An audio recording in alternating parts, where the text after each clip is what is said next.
ये 17 जून 1911 की बात है। उस वक्त तिरुनेलवेली के collector Robert William D Scottish अपनी अहलिया मैरी के साथ बोट मेल ट्रेन के फर्स्ट क्लास डब्बे में सफ़र कर रहे थे। ये दोनों कोडाइकनाल में तालीम हासिल कर रहे अपने बच्चों से मुलाकात करने के लिए जा रहे थे। इस दौरान जब कलेक्टर का गार्ड पानी लाने के लिए गया, अचानक एक मुसाफिर उसी डब्बे में दाखिल हुआ और उसने ऐश पर 3 गोलियां चला दी। इस 25 साला नौजवान ने अंग्रेज अफसर पर गोली चलाने के बाद खुद को भी गोली मार ली थी। ये नौजवान कोई और नहीं बल्कि वाचीनाथन, एक अजीम मुजाहिदे आज़ादी थे। திருநெல்வேலி மாவட்ட கலெக்டராக இருந்தவரும் இந்திய சுதந்திர போராட்ட भारतीयों की तादाद हुकूमत कर रहे अंग्रेजों से ज्यादा थी। वांचीनाथन का मानना था कि अगर हम भारतीय अपनी जान देने से पहले कम से कम एक अंग्रेज को गोली मारकर हलाक कर दें तो भारत को अंग्रेजों की गुलामी से निजात मिल जाएगी। ऐश को कत्ल करने का फैसला इसलिए लिया गया क्योंकि वो बरतानवी राज के खिलाफ चल रहे मुजाहिरों और एहतजाज को दबाना चाहता था। इसने पहली भारतीय शिपिंग कंपनी को तबाह करने की कोशिश की थी, इसलिए इन्हें गोली मारने का फैसला किया गया। செயல்களை செய்த கலெக்டர் ஆஷ் என்பவரை சுட்டுக் கொல்வது என்று தீர்மானித்தார்கள்। वाचीनाथन तिरुनेलवेली के करीब सिंगोटेई में पैदा हुए। उन्होंने स्कूली तालीम सिंगोटेई में और आला तालीम त्रिवेंद्र में हासिल की।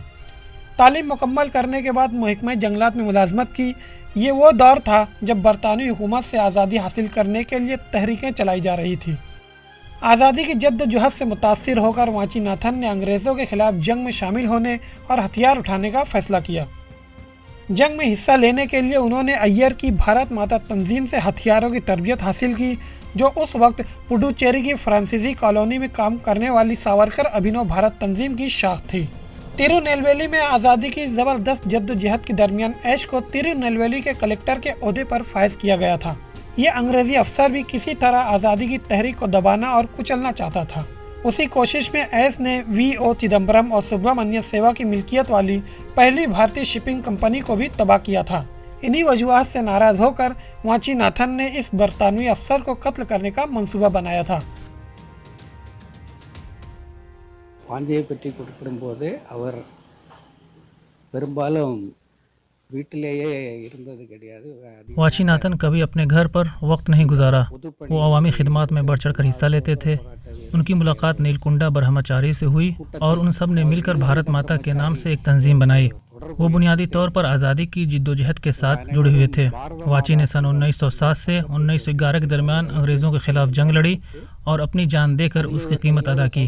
சபதமேற்று வாஞ்சி இந்த சம்பவத்துக்குள்ளே வரும்போது 1907 11 அவருடைய காலங்கள் முடிந்துவிடும்।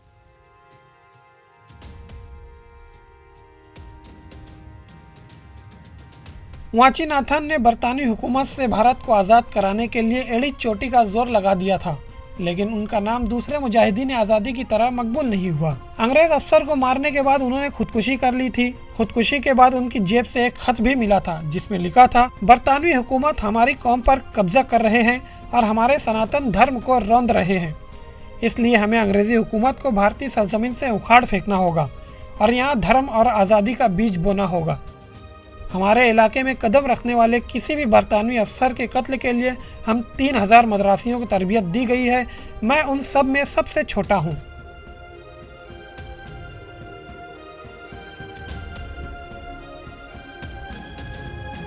வாஞ்சி இந்த சமூகத்தில் ஈடுபட்ட பிறகு வாஞ்சியினுடைய தாய் தகப்பனார் மிகவும் தொல்லைக்கு जब वाचीनाथन ने इस वाक़े को अंजाम दिया तो उनका ख़ानदान बहुत परेशान था। अंग्रेज़ वाची के वालिद रघुपति को वाची की लाश की शनाख्त के लिए ले गए थे। उन्हें नहीं मालूम था कि पहले किसने गोली मारी और बाद में किसने। वाची के वालिद और दादा की मदद से उनकी लाश की शनाख्त की गई, लेकिन उन लोगों ने लाश लेने से इनकार कर दिया था। இவர் அந்த எங்கள் தாத்தா அவருடைய பாடியை வாங்குவதற்கு விருப்பமில்லை என்று தெரிவித்ததாக சொல்லியிருக்கிறார்கள்। वाचीनाथन की याद में लोकसभा की साबिक रुकन पार्लियामान कुमारी अनंथन ने मान्याची रेलवे जंक्शन का नाम बदलकर वाची मान्याची रख दिया। तमिलनाडु हुकूमत ने सिंगोटेई में वाचीनाथन का मुजस्समा भी नस्ब करवाया। ETV भारत इस अजीम मुजाहिदे आज़ादी को भारत की 75वीं यौम आज़ादी के मौके पर सलाम पेश करता है। Bureau report ETV Bharat.